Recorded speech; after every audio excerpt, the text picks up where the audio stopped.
What's up mga karuba? This again your konyo boy akong Dan Repen English Ilocano Aglalaok. And today, meron akong video. Sa mga nagtatanong kung bakit nasa na si Govmat kasi hindi ko siya nakakasama, ay ito nga yung video na ipapakita ko sa inyo. Kasi kung minsan pumupunta ako sa sorties ni Sandro, hindi na ako nakakapunta kay Govmat.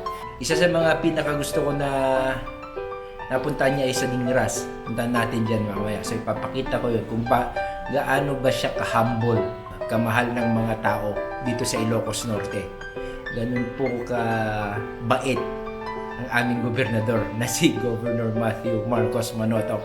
And para sa akin, siya yung aking pinaka-idol na gobernador.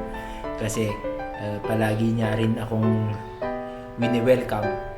Kung gusto kong makipag-collab sa kanya, sinasabi niya kagad, sige, sama ka palagi. Pero tinuturing ko siyang best friend, si Govmat. Hindi ko alam kung best friend niya ako, bahala siya. Okay, so ayan, panoorin natin si Govmat. Pumunta siya sa Dingras and binigyan siya ng sash. Hindi niyo makikita kung paano siya, lumuhod pa siya para lang maisabit yung sash niya. Okay, so hindi ko na patatagalin pa, panoorin natin to.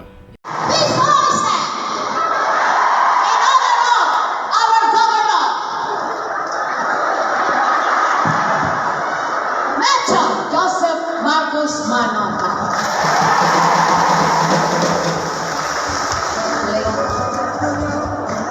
Basta walang tiara. Sash lang, ha? Ay, next time, sa April 7, we will be conducting, according to A and B, Congressman, he will be the one to finance it because we will also have this.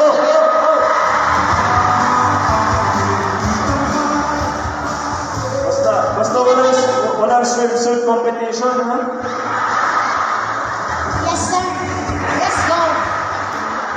Marona na kaya po nga BSW. Manipot tibat na, clap your hands. Ano? Ano? Bato! Salsala! Kalinaw! Bawal! Pinili! Tinglas!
sa mga nanood.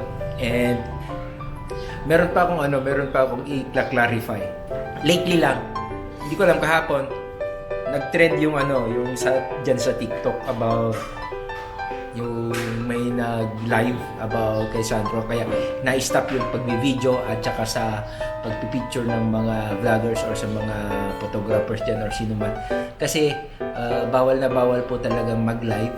May guidelines sa COMELEC na hindi pwedeng mag-live habang nangangampanya ka. So, that's it. Pero ang nina-clarify ko ngayon, hindi po ako yung nag-live. So, papakita ko yung mamaya. Hindi ako nagla-live. So, hindi ko talaga trip mag-live sa mga ganyan, mga sorties. Tsaka, I know my limits. Hindi po talaga. Nagre-record lang ako. Meron po akong malit na camera, yung ganyan lang kaliit. So, papakita ko yan. Yung ganyan lang.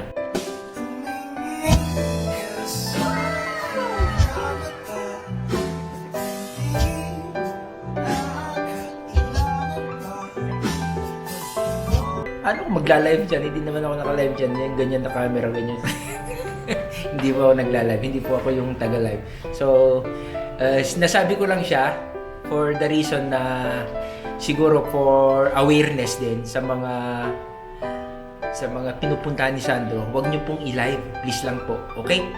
Hindi po naman sa sinisiraan ko si Lars One. So, hindi ko po talaga ma-team na hindi sila manalo kasi love na love ko po ang family Marcos, from Governor Amy na siya po yung aking naging boss, at saka marami po kong natutunan sa kanya, hanggang kay Gov Matthew, ay senator na pala si Senator Amy, hanggang kay Gov Matthew and kay Sandro of course. Actually tinatanong pa nga nila sa akin bakit okay lang ba na mag-coverage ka sa mga ganyan? Ay, opo, kasi as of now, hindi na po ako employed sa Capitol ngayon kasi para po sa interest ng marami and para rin po na matulungan ko sila para hindi mo conflict yung civil service sa akin sa akin na rin, and of course para matulungan ko na rin sila. Ayan po, wala na ako ngayon sa Communications Media Office, nagsarili na po ako nung March. Wala na ako, kaya tulungan nyo ako, subscribe nyo ako. Dito na ako muna mag-focus. Pero sa love of the Marcoses and love for my principal, kahit hindi ako bayaran, ipapakita ko sa kanila at ipapakita ko sa inyo kung gaano ko kamahal ang mga Marcoses, and sa mga nag-aabang kay Sandro, nag-aabang kay Govmat. Ayan, ipapakita ko po para sa inyo. Ganun ko po kamahal. Hindi ko sila pababayaan sa pangangampanya nila. Nandito lang ako para tulungan sila. Of course, the Team Marcos, isa rin sa mga tutulungan ko kasi nasa slate sila ni na Govmat, ni na Sandro. And of course, alam niyo ba na hindi ko iboboto si Sandro? Bakit kanyo? Kasi nasa distrito ako. Pero my heart is in District 1, kaya doon rin ako. Pero ang iboboto ko of course is si Sir Angelo Marcos Barba. So, wag nating kalimutan si Sir Angelo Marcos Barba. Siya po yung pinsang buo ni BBM na tumatakbong congressman dito sa District 2 ng Ilocos Norte. Ayan.